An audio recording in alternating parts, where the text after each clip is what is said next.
ఈరోజు వైశాఖ శుద్ధ ఏకాదశి, మోహిని ఏకాదశి అండి. ఈరోజు అన్నవరంలో సత్యనారాయణ స్వామికి, అనంతలక్ష్మీదేవికి కళ్యాణ వైభోగం జరుగుతుంది. కాబట్టి ఈ సందర్భంగా ఈరోజు మనము ఈ సత్యనారాయణ వ్రత కథను వినడం వల్ల మన సకల కోరికలు నెరవేరుతాయి, పాపాలు నశిస్తాయి అని మనకు పెద్దలు చెప్పారు. కాబట్టి ఈ కథను మీకు అందించడం జరుగుతుంది. తప్పకుండా అందరూ భక్తి శ్రద్ధలతోని దీన్ని విని ఆ ఫలితాన్ని పొందాలి అని నేను కోరుకుంటున్నాను. మహిళా లోకానికి స్వాగతం. అందరికీ నమస్కారం అండి. ఈరోజు సత్యనారాయణ స్వామి యొక్క కళ్యాణం జరుగుతుంది అన్నవరంలో. చాలా విశేషమైన రోజు ఈ వైశాఖ శుద్ధ ఏకాదశి. కాబట్టి మీరందరూ కూడా ఈ వ్రతము చేసినా చేయకపోయినా భక్తి శ్రద్ధలతో ఈ కథ వినడం వల్ల ఆ ఫలితాన్ని పొందుతారు అని మనకు పురాణం తెలియజేయబడింది. కాబట్టి నేను ఈ కథను చెప్పడం జరుగుతుంది. అందరూ తప్పకుండా వినండి, షేర్ చేయండి, మంచిగా ఫలితాన్ని పొందండి. ఇంకా కథలోకి వెళితే, పూర్వం ఒకప్పుడు శౌనకాది మునులు మా యజ్ఞాన్ని చేస్తూ ఉంటారు. అక్కడికి సూతముని వచ్చాడు. అప్పుడు వాళ్ళు సూతముని ఈ విధంగా కోరుతారు, ఏ వ్రతం చేస్తే, ఏ తపస్సు చేసినా కోరిన ఫలములు సిద్ధిస్తాయో తెలియజేయండి అని. అప్పుడు ఆ సూతముని ఈ విధంగా చెప్తూ ఉన్నాడు. పూర్వము నారదుడు విష్ణుమూర్తిని అడిగాడు, ఇదే విష్ణుమూర్తి తెలియజేసిన వ్రతం గురించి మీకు చెప్తాను, వినండి భక్తి శ్రద్ధలతో అని. అయితే ఒకసారట నారదుడు అన్ని లోకాలు తిరుగుతూ భూలోకానికి వచ్చాడట. ఇక్కడ మానవులు పడుతున్న కష్టాలు, దుఃఖాలు అన్నీ చూసి చలించిపోయి వీటిని ఎలా తొలగించాలి అని ఆలోచిస్తూ విష్ణులోకానికి వెళ్ళిండట. విష్ణులోకానికి వెళ్ళి అక్కడ శేషశాయిపై పరుండిన చతుర్భుజుణ్ణి చూసి కీర్తించాడు భక్తి శ్రద్ధలతో నమస్కరించి. అప్పుడు నారద, నువ్వు వచ్చిన కారణం ఏమిటి తెలుపు, తప్పకుండా నీ కారణం ఏదైనా నేను తీరుస్తాను అని చెప్పాడట విష్ణుమూర్తి. నారదుడు అప్పుడు ఆ మహావిష్ణువుని చూసి, భూలోకంలో మానవులు నానా యోనులలో పుడుతూ నానా బాధలు, కష్టాలు అనుభవిస్తూ ఉన్నారు. వాళ్లకు ఈ కష్టాలను తొలగించే ఉపాయం ఏదైనా ఉంటే అనుగ్రహించు అని ప్రార్థించిండు. అప్పుడు శ్రీహరి ఈ విధంగా చెప్తూ ఉన్నాడు, నారద, నీవు లోకహితార్థివై అడిగావు ఈ విషయము, కాబట్టి నీకు ఒక వ్రతం చెప్తాను. అటువంటి వ్రతాన్ని, అది సత్యనారాయణ వ్రతము. ఈ వ్రతాన్ని భక్తి శ్రద్ధలతో ఆచరిస్తే ఇహలోకంలో సకల ఐశ్వర్యాలను పొందుతారు, మరి పరమలో మోక్షంను కూడా పొందుతారు అని తెలియజేసిండట. మరి అది విన్న నారదుడు, మరి ఓ దామోదర, ఈ వ్రతాన్ని ఆచరిస్తే ఏం ఫలితము, ఆ వ్రతము ఎలా చేయాలి, దాన్ని ఇదివరలో ఎవరు చేసిండ్రు అన్నీ కూడా నాకు సరిగా వివరించుము అని కోరుకున్నాడు. అప్పుడు శ్రీహరి ఈ విధంగా చెప్తున్నాడు, ఇది సత్యనారాయణ వ్రతము సకల దుఃఖాలను, విచారాలను తొలగించి సకల ఐశ్వర్యాలను కలిగిస్తుంది, సంతానము కలుగుతుంది, సర్వత్రా జయప్రదం కలుగుతుంది. మరి ఈ వ్రతము వైశాఖ మాసంలో, మాఘమాసంలో, కార్తీక మాసంలో, విశేషమైన మాసంలో చేయవచ్చు. ఎవరైనాను చేయవచ్చు. స్త్రీలు, పురుషులు అందరూ ఎవరైనా భక్తి శ్రద్ధలతో దీన్ని ఆచరించవచ్చు. కులము, జాతి, మత భేదాలు ఏమీ లేవు. నారద, ఈ వ్రతమును శక్తి గలవారు ప్రతీ నెల ఆచరించవచ్చు. ముఖ్యంగా ఏకాదశి, పౌర్ణిమ తిథులలో ఆచరించడం వల్ల విశేషమైన ఫలితాన్ని పొందుతారు, వాళ్ళ కోరికలు నెరవేరుతాయి. మరి ఏ విధంగా ఆచరించాలంటే, సూర్యోదయాన్ని పూర్వమే నిద్రలేచి కాలకృత్యాలు తీర్చుకొని స్నాన సంధ్య అనుష్ఠానం చేసుకొని చక్కగా శుచి అయి నిశ్చల భక్తితో ఆ సత్యనారాయణ ప్రభు నీ అనుగ్రహం పొందడానికి నేను ఈ వ్రతాన్ని ఆచరించుతున్నాను అని సంకల్పం చేసుకోవాలి. చేసుకొని అదేవిధంగా మధ్యాహ్నం కూడా అనుష్ఠానం చేసుకొని ఉపవసించి ఆ పూజా స్థలంలో గోమయంతో శుద్ధి చేసుకొని చక్కగా రంగురంగుల ముగ్గులతో అలంకరించి పీటను వేసి దాన్ని పై ఒక వస్త్రాన్ని ఉంచి బియ్యం పోసి దానిపై కలశాన్ని ఉంచి వెండితో కానీ రాగితో కానీ చేసిన ఇత్తడి మట్టితో కానీ ఏదైనా ఒక కలశాన్ని ఏర్పాటు చేసుకోవాలి యథాశక్తి. మరి ఈ కలశం మీద కొత్త వస్త్రాన్ని ఉంచాలి. మరి నూతన వస్త్రము మీద సత్యనారాయణ ప్రతిమను ఉంచాలి. ప్రతిమ కానీ పటం కానీ ఏదైనా బంగారంతో కానీ వెండితో కానీ మన శక్తి కొలది దాని ప్రతిమను తెచ్చి అక్కడ ఉంచి దానికి పంచామృతాలతో అభిషేకంగా ఉంచాలి. మరి తర్వాత ముందు విఘ్నేశ్వరుని పూజ, తర్వాత లక్ష్మీదేవిని, విష్ణుమూర్తిని, పరమేశ్వరుని, పార్వతిని, సూర్యుణ్ణి, నవగ్రహాలను, ఇంద్రాది అష్టదిక్పాలకులను అందరినీ పూజించి ఈ విధంగా ప్రారంభించుకోవాలి ఈ కథను. మరి ఈ కథను వినాలి. విన్న తర్వాత 4 వర్ణంల వారు కూడా స్త్రీలు కూడా ఈ పూజను చేసుకోవడానికి అర్హులే.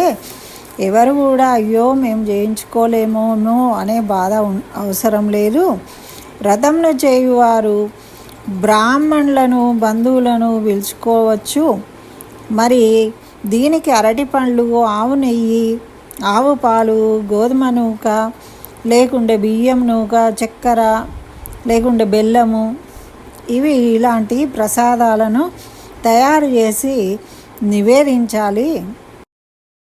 అంటే కనీసం ఒక 1/2 కిలో అన్న మనం ప్రసాదంగా చేయాలి. ఈ విధంగా నైవేద్యాలు జరిపించి పిమ్మట బ్రాహ్మణులకు యథాశక్తి దక్షిణ ఇవ్వాలి. కథ శ్రద్ధగా విని బంధుమిత్రాదులతో బ్రాహ్మణులతో కలిసి భోజనం చేయాలి. ఈ విధంగా ఎవరైతే నిర్వహిస్తారో వాళ్లకు ఇష్టికామతార్థాలన్నీ కూడా తీరుతాయి. ఇది సులభమైన మార్గము అని తెలియజేసిందనమాట నారాయణ వ్రతం. అయితే దీంట్లో 2వ కథ 2వ అధ్యాయంలో మరి ఎవరు ఆచరించారు అంటే ఈ వ్రతము ఆచరించిన వారి కథ చెప్తూ ఉన్నాను విను. పూర్వము కాశీనగరంలో ఒక బ్రాహ్మణుడు ఉండేవాడు. అతడు దరిద్రుడవుడచే అన్నవస్త్రాలు లేక ఆకలిచే బాధపడుతూ ఉన్నాడు. మరి అటువంటి బాధపడుతూ ఉంటే ఆ బ్రాహ్మణుడు భగవంతుడికి ప్రియులు. ఆ దుర్భరమైన కష్టాలను అనుభవిస్తూ ఉన్న అతనికి ఎదురుగా పోతూ భగవంతుడు, ఓ ఈ బ్రాహ్మణుడా, నీవు వేద పండితుడవై ఉండి ఇట్లా దరిద్రాన్ని అనుభవిస్తూ తిరుగుతున్నావు ఎందుకు అని అడిగారట. ఓ ప్రభు, నేను మిక్కిలి దరిద్రుడను, భిక్షాటన చేత జీవిస్తున్నాను, చాలా కష్టాలు పడుతున్నాను, నా దరిద్రం పోవడానికి ఏదైనా మార్గం చెప్పు అన్నారట. అప్పుడు ఆ బ్రాహ్మణుడు శ్రీ సత్యనారాయణ స్వామి శ్రీహరి అవతార రూపమై ఉన్నాడు. ఆ సత్యదేవుణ్ణి సేవించు, నీ కష్టాలు తొలగిపోతాయి, సత్యనారాయణ వ్రతం చెయ్యి అని సెలవిచ్చాడట. ఆ విధంగా చెప్పి వృద్ధ బ్రాహ్మణుడు ఆ వ్రతమును ఆచరించే విధానం కూడా చెప్పి అదృశ్యమైపోయాడు. అంటే స్వయంగా భగవంతుడు చెప్పాడు. అది విన్న బ్రాహ్మణుడు ఆ వృద్ధ బ్రాహ్మణుడు చెప్పిన సత్యనారాయణ వ్రతాన్ని నేను రేపు చేస్తా అని మనసులో సంకల్పించుకొని ఆ రాత్రి చక్కగా నిద్రపోయి, నిద్ర రాక కాలం గడిపి మర్నాడు పొద్దునే లేచి నిత్యకృత్యాలు నెరవేర్చుకొని ఆ రోజు సత్యనారాయణ వ్రతం చేయుదునని మరి ఒకసారి అనుకుని భిక్షాటనకు వెళ్ళాడట. అప్పుడు చాలా ద్రవ్యం లభించిందట. దానికి అతను చాలా సంతోషపడి బంధువులను పిలుచుకొని భక్తి శ్రద్ధలతో సత్యనారాయణ వ్రతం ఆచరించాడు. ఆ వ్రతం యొక్క ప్రభావం వల్ల ఆ బ్రాహ్మణుడు సకల దుఃఖాలు తొలగిపోయి సకల సంపదలు పొందినాడు. అది మొదలు ఆ బ్రాహ్మణుడు ప్రతి మాసంలో కూడా ఈ సత్యనారాయణ వ్రతాన్ని చేస్తూ ఉన్నాడట. అలా బ్రాహ్మణుడు మహా ఐశ్వర్యవంతుడైపోయాడు. సకల పాపాల నుండి విముక్తి పొంది మోక్షం పొందాడట చివరకు. అలా ఇతను ఆచరిస్తూ ఉన్నాడు. దుఃఖంల నుండి విముక్తి పొందిన వాడే సుఖంగా ఉన్నారు. మరి ఓ మునులారా, ఈ విధంగా శ్రీహరి నారదునికి తెలియజేసిండు మరి అని ఇంకొక కథను తెలియజేస్తూ ఉన్నారు ఈ సూతముని. ఒకప్పుడు బ్రాహ్మణుడు భక్తి శ్రద్ధలతో ఈ వ్రతం చేస్తూ ఉన్నప్పుడు బంధువులు సర్వజనులు సర్వ ఆనందంతో ఉన్న వ్రతకథ వింటున్నారు. అప్పుడు ఒక కట్టెలు అమ్ముకొని జీవించేవాడు ఆ కట్టెల కావిడి వీధిలో ఉంచి లోపలికి వచ్చి వ్రతాన్ని చూసి ఆనందపడ్డాడు. అతడు ఆకలి దప్పులతో ఉన్నాడు. బ్రాహ్మణుడు చేస్తూ ఉన్నదంతా చూసి, ఓ మహాత్మా, మీరు చేసే ఈ వ్రతం ఏంటి, దీని ఫలితం ఏంటి అని అడిగాడు. అప్పుడు దయతో ఆ బ్రాహ్మణుడు అవన్నీ తెలియజేశాడు. అప్పుడు ఇది సత్యనారాయణ వ్రతము, ఈ వ్రతాన్ని ఆచరిస్తే సకల కోరికలు సిద్ధిస్తాయి అని చెప్పాడట. అప్పుడు ఆ బ్రాహ్మణుడు ఆ విధంగా చెప్పి ఆ కట్టెలు అమ్ముకునేవాడు మిగిల సంతోషించాడు. దాహం తీర్చుకొని ప్రసాదం గ్రహించి భోజనం చేసి ఇంటికి వెళ్ళిపోయాడు. అప్పుడు అతను కూడా సత్యనారాయణ వ్రతం చేస్తానని నిశ్చయించుకున్నాడు. మర్నాడు పుల్లల కావిడి భుజంపై పెట్టుకుంటే ఈ దినము పుల్లలు అమ్మిన వచ్చిన ధనంతో సత్యనారాయణ వ్రతం చేస్తా అని సంకల్పించుకుంటే ఆ రోజు చాలా ధనము దొరికిందట. ఆయనకు రెట్టింపు ధనము కలిగిందట.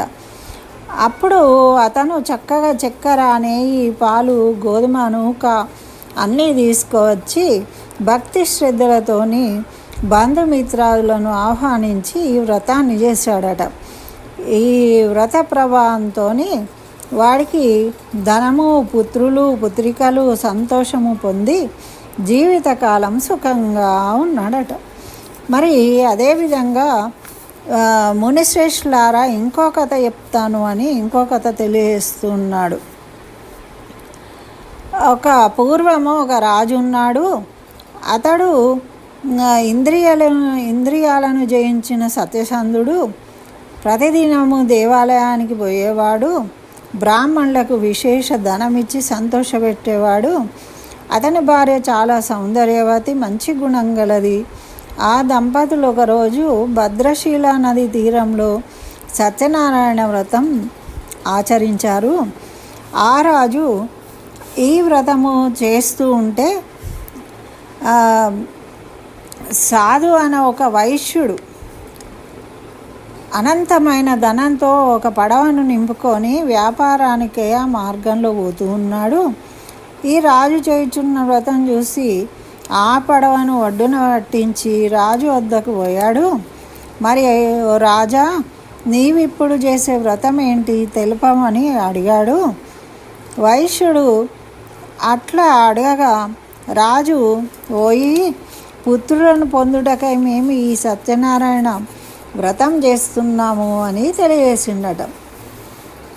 అప్పుడు ఆ వైశ్యుడు రాజు చెప్పిందంతా విని, ఓ రాజా, నాకు సంతానం లేదు కనుక నేను ఈ వ్రతము ఆచరించి సంతానము పడేయవచ్చునా అని అప్పుడు ఆ విధంగా కోరుకొని ఆ వైశ్యుడు తన వ్యాపారం పూర్తి చేసుకొని తిరిగి స్వగ్రామానికి పోయి అక్కడ సత్యనారాయణ వ్రత ప్రభావమున తన భార్య అయిన లీలావతికి చెప్పి ఆమె వినుచుండగా నాకు సంతానం కలిగితే ఈ వ్రతాన్ని తప్పగా ఆచరిస్తాను అని మొక్కుకున్నాడట.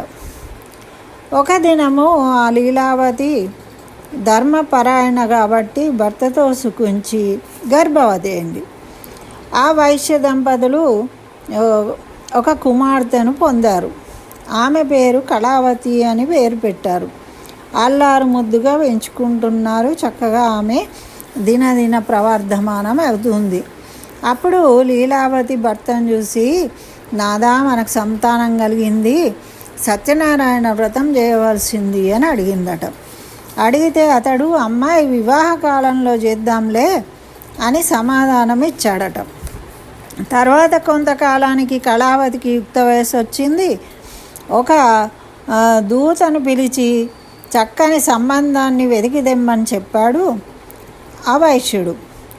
అలాగా సాధువు అను వైశ్యుడు చెప్పగానే కాంచన నగరంనకు పోయి యోగ్యుడైన ఒక వైశ్య కుమారుణ్ణి చూసి తీసుకొని వచ్చాడు ఆ దూత. అన్ని విధాల కుమార్తెకు తగినవాడని చూసి ఆ సాధువు ఆ వైశ్య కుమారునికి చక్కగా ఆ కళావతినిచ్చి వైభవంగా పెళ్లి చేసిండు. పెళ్ళి అయిన తర్వాత ఆ ఆనందంలో వైశ్యుడు శ్రీ సత్యనారాయణ వ్రతము చేయలేదు, మర్చిపోయాడు. ఈ వైశ్యునిపై కోపం కలిగింది. అల్లుణ్ణి తీసుకొని ఇద్దరు కూడా వ్యాపార నిమిత్తమై సముద్ర తీరానికి వెళ్ళారట. వాళ్ళు మామ అల్లుళ్ళు ఇద్దరు. అలా వెళ్ళి రత్నసాను పురము చంద్రకేతు అని మహారాజు వాలిస్తూ ఉన్నాడట. ఈ సాధువు తన వ్రతము చేయలేదు కదా, ఆ స్వామి కోపించిన వాడయ్యాడట. దీనికి దారుణమైన కఠిన దుఃఖములు కలుగుగాక అని శపించాడట. ఆ రాత్రి దొంగలు రాజుగారి ధనాగారం నుండి కొంత ధనం అపహరించి ఈ వర్తకులున్న చోటికి వచ్చి అక్కడ వదిలి వెళ్ళారట. రాజభటులు ఆ దొంగలను పట్టుకోవడానికి వచ్చి వీరి దగ్గర ఆ ధనం ఉండుట చూసి వీళ్ళే దొంగలు అనుకొని వీళ్ళని రాజుగారు బంధించారు. రాజు కడకు తీసుకెళ్ళిండ్రు. మరి భటులు రాజును చూసి, ప్రభు ధనంతో కూడా చోర్లను పట్టి తీసుకొచ్చాము అని. వీళ్ళు మేము దొంగలం గాను అని చెప్పినప్పటికీ ఎవరూ వినక ఆ రాజు విచారించకనే వీళ్ళని కారాగృహంలో బంధించాడు. భటులు వైశ్యులను కారాగృహంలో బంధించారు. ఎంత ప్రార్థించినా వారి మాటను వినలేదు. మరియు లీలావతికి అక్కడేమో రోగం వచ్చిందట. మనోవిచారం కలిగింది. పోయిన మామ అల్లుళ్ళు తిరిగి రాకపోవడము, ఆమె ఉన్న ధనమంతా కోల్పోయి బిచ్చబెత్తుకునే స్థితికి మారిపోయిందట. కళావతి అన్నం లేక తిరుగుతూ ఉందట. ఆమె ఒక రోజు ఆకలిగా ఉండి ఒక బ్రాహ్మణుని ఇంటికి పోతే ఆ దినం అక్కడ సత్యనారాయణ వ్రతం జరుగుతుంది. అది చూసి కళావతి ఆ వ్రతము పూర్తయ్యే వరకు అక్కడే ఉండి ఆ వ్రతమును చూసి కథ విని స్వామిని ప్రార్థించిందట. ఆ ప్రసాదం కూడా స్వీకరించి రాత్రికి ఇల్లు చేరిందట.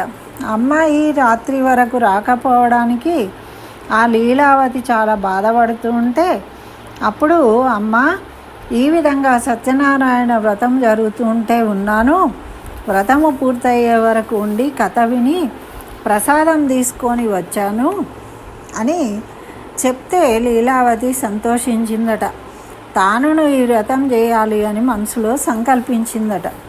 ఆ వైశ్యుని భార్య లీలావతి బంధువులతో మిత్రులతో కూడి దైవభక్తితో సత్యనారాయణ వ్రతం చేసిందట. ప్రభు మా అపరాధాన్ని క్షమించు, నా భర్తను అల్లుణ్ణి సుఖంగా ఇల్లు చేర్చు అని మొక్కింది. అప్పుడు లీలావతి సత్యనారాయణ వ్రతము చేయడం వల్ల స్వామి సంతుష్టుడై ఆ రాత్రి చంద్రకేతు మహారాజుకు స్వప్నంలో సాక్షాత్కరించాడట.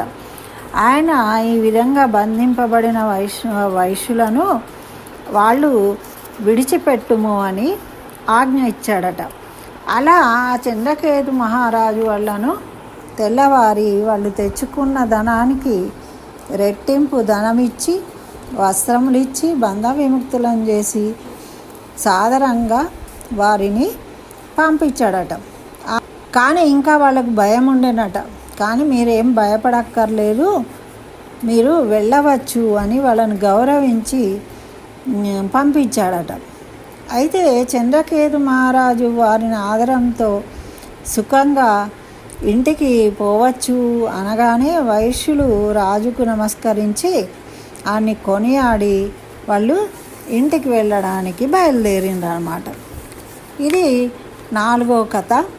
అప్పుడు వీళ్ళు ఆ వైశ్యులు తోలో తీర్థయాత్రలు సేవిస్తూ బ్రాహ్మణులకు అనేక దానాలు చేస్తూ నగరానికి పోవడానికి బయలుదేరిండు. వారు సముద్రంలో ఆ విధంగా కొంత దూరం పోయేసరికి ఈ సత్యనారాయణ స్వామి ఒక సాధు రూపంలో కనబడి, వైశ్యులారా మీ పడవయందు ఏమున్నాయి అని అడిగాడట.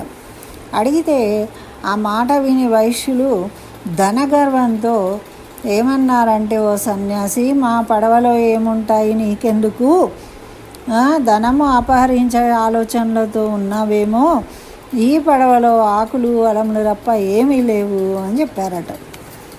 అంటే సత్యముతోనే, సత్యదేవునితోనే అసత్యం చెప్పారన్నమాట. ఆ విధంగా వాళ్ళు చెప్పి అక్కడి నుండి వెడలిపోయారు. కొంచెం దూరం పోయేసరికి ఒక చెట్టు కింద కూర్చున్నారట. అప్పుడు ఆ వైశ్యుడు నిత్యకృత్యం చేర్చుకొని పడవలోకి చూసి తెల్లబోయిండు. ఆ వైశ్యుడు తమ పడవలో ధనంతో ఉన్న సంచులకు బదులు ఆకులు అలములు కనబడ్డాయట. దెబ్బకు వాళ్ళు మూర్చపోయిండట మామ. అప్పుడు అల్లుడు అది చూసి ఏడుచుట వల్ల ప్రయోజనం లేదు, సన్యాసి శపించిండు, ఇక ఏం చేసినా లాభం లేదు, ఆ సన్యాసినే మనము ప్రాధేయపడాలి అని ప్రార్థించడం మొదలుపెట్టిండట. ఆ ధనం లభించాలి అంటే మళ్ళీ ఆయనకే మనము శరణు వేడాలి అని. ఆయన వెళ్ళి సాష్టాంగ నమస్కారం చేసిండట, ఎక్కడున్నాడని వెతికి. అజ్ఞానంతో మేము ఆ విధంగా చేశాము, మా అపరాధాన్ని క్షమించండి అని. అప్పుడు ఆ సన్యాసి వైశ్యుని చూసి, పోయి నా వ్రతము చేయుమని చెప్పి, ఆ వ్రతము చేయకపోవడం వల్లనే నీకు ఈ బాధలు కలిగినాయని చెప్పాడట. అప్పుడు ఆ వైశ్యుడు ఆ సన్యాసిని చూసి, ప్రభు, ఈ లోకమంతా నీ మాయ వలన ఉంది, మరి నిన్ను గ్రహింపజాలలేకపోయాను, నాపై కరుణ చూపు అని ప్రార్థించాడట. అప్పుడు వర్తకుని ధనమంతా తిరిగి వచ్చిందట, అంతర్ధానమైపోయిందట స్వామి. తర్వాత వైశ్యుడు పడవనెక్కి చూడగా ధనమంతా యథావిధిగా ఉందట. సత్యనారాయణ స్వామి అనుగ్రహం వల్ల ధనము లభించింది అని సంతోషించాడట. వైశ్యుడు, అల్లుడా, అదే మన రత్నపురం అని చెప్పి తమ రాక భార్యాపుత్రికలకు తెలుపమని దూతను పంపాడట. ఆ దూత నగరంలోకి పోయాడట. లీలావతిని చూసి, అమ్మ, మీ భర్త అల్లుడు వస్తూ ఉన్నారు అని చెప్పాడట. మరి లీలావతి దూత మాటలు విని ఆనందించింది. అమ్మాయి, సత్యనారాయణ వ్రతం త్వరగా ముగించిరా, నేను పడవ దగ్గరకు పోతున్నాను అని కుమార్తెను తొందర చేసిందట. అంతలా కుమార్తె పూజ పూర్తి చేసింది, కానీ తొందరలో ప్రసాదం తీసుకోకుండా వెళ్ళిందట. అందువల్ల సత్యనారాయణ స్వామి ప్రసాదం తీసుకోకపోవడం మహాపరాధము. దానివల్ల రేవులో ఉన్న పడవ మునిగిపోయిందట. వీళ్ళు చూస్తుండగానే ఆ పడవ మునిగిపోయిందట.